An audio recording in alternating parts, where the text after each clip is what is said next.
Today, we are having a conversation about something. Spencer doesn't know yet, so I'm going to just throw it on you. Yes. My favorite. So fun. I'm going to share, and of course, whatever else he has to share, three mindsets that I always want to have in my business to protect myself from falling into this. And that's this thing, which I'm going to share with you guys. You know what it is? Drum roll. Commission breath? Nope. It is when someone you know doesn't work with you. It happens to everyone, real estate agent. And I think a lot of this that we're going to talk about can apply to many other types of businesses where it's very saturated. Everyone knows 5 of you, like hairdressers, you know, that we're just going to have a discussion. So I could not imagine being a hairdresser because like, think about it. You are like touching other humans. There's a physical connection there. There's no physical connection. But like people are like, say you've done somebody else's hair, and then next 4 weeks later, they go to somebody else, you know, and just bail on you. Yeah. But they don't tell you why. That'd be harder for me because in real estate, I mean, I'm not hands-on physically touching somebody, you know, like I'm just talking in a conversation. Hairdressers, that got me going. I get it. It's Man, this is a hard subject though for me even. Listen, you know why? Well, maybe you can learn something from today. So what inspired the show is there was a meme going around, and basically you've probably seen this meme. Basically, it was saying that, first off, if you've posted this meme, I'm not judging you. I know you were probably posting it as a joke. Okay. Well, come on. I probably posted it. I think that it's easy in an industry like ours to fall into this mindset and not be joking. So I think it's important to talk about this. But what this meme said was, comment below, by the way, if you've seen this meme. What this meme said was, if you use another realtor, you're dead to me, or something like that. It wasn't maybe that, but you know what I'm talking about. If you use another realtor, or how I feel of using, I don't know, someone. Anyway, and I know people are joking, but I still there's something about it that I just really don't like, and I think it needs to be discussed. So do you want to hear my tips? We're just gonna cut it. Are you ready for my tips? I'm actually intrigued. This is gonna be for you. Forget the audience. No, it's for you. I'm so good at just moving forward. Are you? You realize how many pocketbooks I go through a day? People I know that use somebody else. Come on. Everybody's aunt and uncle is a realtor, or cousin, or stepsister. All right, let's hear these. Everybody's a realtor nowadays. Okay, let's hear. Can't be upset. Let's hear what Maria has to say. Okay, first off, Spencer, I'm gonna talk. Don't put my name in this. I really don't get that offended. I know. I'm kidding. Okay, you have to assume the best. Let's just role play. Single time. You have no idea why a friend, family member, or past client decided to not use you as their realtor. There could be a reason that has absolutely nothing to do with you, and it probably actually doesn't. You could be the best at your job, and your past client or your grandma still doesn't use you as their real estate agent. You have to just say, I don't know the reason. I could try to assume it, but that would not do any good. So I'm going to assume the best, which I believe we should always do in any situation ever.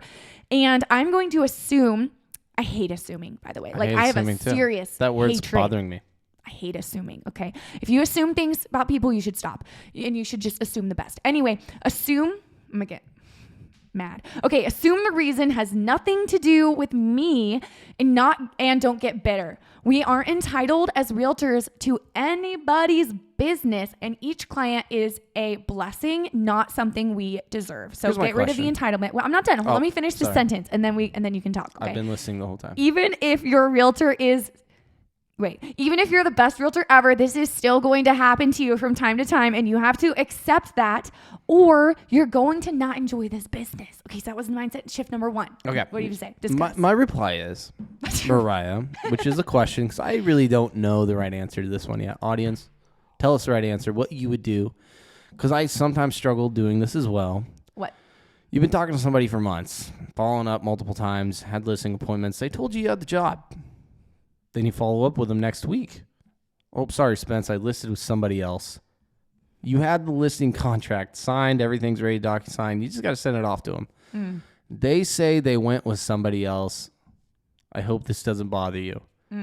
Now, that word assumption was in your description you just read to us, myself and our audience. Right.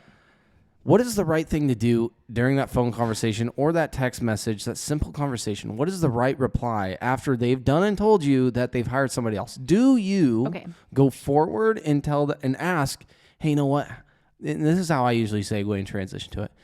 Okay, I understand you went with somebody else. Can you help me understand why so I could better myself for the future? That's sometimes something I do. But then ultimately, do you straight up ask them, like, why them and not me? What's your reply? Do you just let it go silent? Here's my reply. Do you do the meme, you're dead to me? No. Here's what I would do. Legally, obviously, there's a lot of things you can't do. You can't try to convince them to list with you or fire that agent. You can't. There's blurry lines there because legally that once it, if they are actually signed under contract with that other agent, no more contact. Then you cannot do that. Yeah.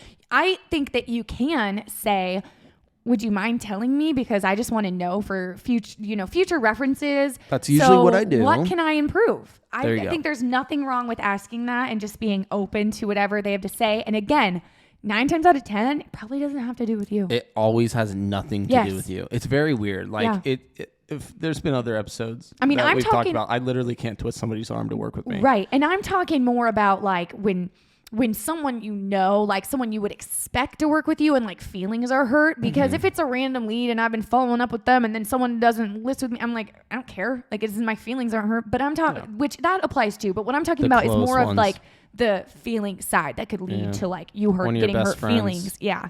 That your friend, your family member, your mom, your dad, any of that. Yeah. You know what I mean? Okay. So you ready? It works. You ready for the next mindset shift? But no, did you answer my question though? What? Yeah, I did. Okay, so the route would be, hey, for future reference, how could I make a change to my approach? And then you know what you can say is, that's wise. That's what I do. If anything changes, or if I'm big on this one too. If you guys, what's the right word that's legal? What if you were to be open to interview more than one agent, my door is always open. Or if what I was saying was more going the route of like, if it doesn't work out, if they don't sell it, let me know. There you go. Because that used to happen to me a lot open. back in the day. Yeah. That's kind of my rule is I leave a door open. Yeah. And I'm not going to destroy a relationship over one conversation. I have one gentleman that did that when we were first in the business. And he would send us gifts in the mail, whatever. And then, like, we just had one bad conversation because I ended up using a different individual when it came to finances. Yeah. And he just literally, like, went off, like, you're dead to me. And he pulled an F-bomb. And I was like, dude, it's nothing personal. Yeah. So it never goes good when you decide to flip a switch and just really kind of get nasty with somebody. It never works. Yeah. They're never going to work with you again. And you kind of just ruined a relationship. Absolutely. I don't care how mad you are. Don't do it. Nope.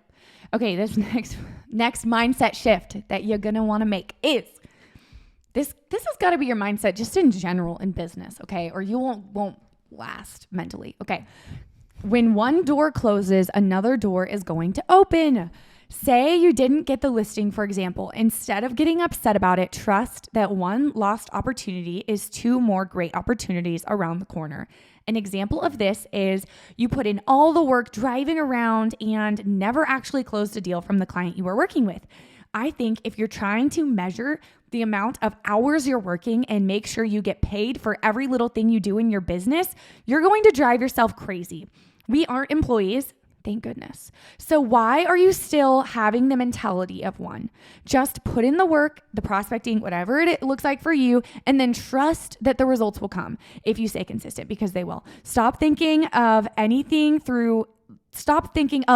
as a waste of time.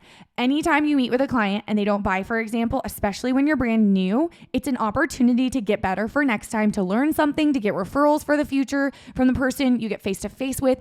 And I remember this, it doesn't happen much. Pretty much all my clients are like solid. They're working with me. I don't have to beg for them nowadays, which is amazing. But when I was a new agent, there were a lot of times when there were just no shows. You show up to a house and, or what's to show a house and they don't show up, or a lot of no shows, just things like that. Missed opportunity in so many different ways. And I think that my mindset back then, I never got discouraged. I was always like, what can I learn from it? Did I listen to an audiobook on the way here in the car that was basically teaching me how to be a better realtor? Okay, this was a positive thing. I'm glad this happened. I got to go to school in the car and learn how to make more money. Like, you cannot think of the negative. Like, I'm serious. I never got discouraged from that. That is Mariah 101. Optimism. 100%. I mean, she did mention, like, it's true. the thing that, like, gets me going is, like, I'm trying to spit this one out, is she would show up to an appointment and the client wouldn't go or meet her there. I mean, in my eyes, that's kind of a business flaw. You should have followed up, before you left, maybe on a long drive or something, and said, hey, reminder, this is our time and appointment. But that's where you say, you know what? I learned. Yeah, now I know exactly. what to call. And so how that's would where I'm like, 18-year-old me know that if I didn't just fail? How would you know? I know. You wouldn't. That's why I love it. Yep. She's optimistic, but then also we both made really big turnarounds in our daily activities. Yeah. Okay, the third mindset shift to make in your business is, okay, let's just use how many hairdressers, for example. We already mentioned this, but let's just say for other contractors, plumbers, I don't know, whatever business person that you're going to use. Okay, how many hairdressers do you know? I think I know more than 10. I mean, at least it's 20, a lot. Does you not using one of the ones you know have anything to do with them? Probably not at all. I know some reasons I've chosen one over another are like the driving distance when I moved, time in my life right now, convenience. There's a lot of factors that come into play when making these decisions on who you're going to do business with. Mm-hmm. If someone does or doesn't use you, even though you feel like they should or you expect them to, at the end of the day, most likely it has nothing to do with you, and you're better off just making the decision now. You're going to live that way, and you're just going to expect in your mind, make up your mind that you're going to just feed your brain that it has nothing to do with you and move on and don't care, because you literally can't care in this business. Oh, you're you right. Can't care. You're only as good as your last deal. Yeah. Okay. Yeah. Nothing personal. Does that mean you don't? What did I wrote this a minute ago, so let me just see. Does that mean you don't do what you can to try to serve the people around you and meet their real estate needs or get their business? Of course not. You still do those things, but this mindset to develop when selling real estate, or honestly, like I said, any service-based business, in my opinion, unless you want to drive yourself crazy, this is just what you got to do. It's what you got to do if you want to be like mentally tough in this business, to not just like constantly being let down. Yeah. I get texts, phone calls, sometimes not like every day, but like once a month maybe, from a relative, a past friend of mine, a current friend of mine. And they ended up doing a real estate transaction with someone else, but they still come to you with a question and advice. And there's nothing wrong with that. And just like to answer that question is, yes, you are the professional. You put your ego behind you. You answer the phone and you say, you know what, I don't actually know the answer to that. Let me get back to you on that. Right. And you really service your client the way you should. And you got to let ego go. That's really good. Let me add something too. Another thing that I think we should assume about all consumers that are not in your industry, whatever that is that they're just ignorant. They don't know how it works. Like let's just say your grandma in Texas is selling her house and she didn't go through you to find a realtor so you could get a referral fee when she sold it, which you would think if you were my grandma, you want me to make money, you would do that. Well, she's ignorant. She just doesn't know how it works. They maybe think, a lot of buyers think like, I just call the buyer on the for sale sign. I just want to make a quick offer. Like they just forget maybe that like this is your livelihood, your commission only. And like, it is important to support people you know's businesses. Like people are not thinking that way, and they truly forget and don't know how personal that it is. Yeah. Like people have no clue. They're very ignorant about the whole process and how realtors get paid and how realtors work and everything. They're ignorant. So the faster you get over that, Mariah just like answered this whole show with that one, quick paragraph that she read just now off her mind. But people are ignorant, You know, that's People what it kind of comes down to. I'm not calling anybody stupid, but in our industry, you are the professional, and you're the professional for a reason. People call you for the advice. It's not vice versa, you know, and you got to bring that service to anyone, anywhere, anytime. Yeah. And that's how you as an agent are going to be more successful and get more deals done, but ultimately get more referrals because the referral game is real, especially the longer you've been in this industry, the more you're going to know that, repeat and reserve customers. That's going to be a biggie, you know, and so when those referrals really start happening, it's because of the way you've handled yourself in the transactions, but did the follow-up services after the transaction was closed. So we can't get offended. Offense is not going to get you anywhere, and you're never obligated to list anybody's home. That's the number one word Mariah always brings up when I scroll, you know, on social media and I see somebody I know that listed their house with somebody else or just bought a house with somebody else. You know, those stories happen all the time. Yeah. You're not the only one out there. Boo hoo. You better get used to it. It's okay to feel sorry for yourself, but don't just project this on other people. It's not the right thing to do. Yeah. Because at the end of the day, there's billions of people on this planet. See how many's in your city. Go make some more calls. Go do some more door knocking and go get business. Yep. All right. Well, thank you for hanging out with us today. We come on here every week with new videos. So if you haven't already, subscribe and hit the notification bell. And we will see you guys next week.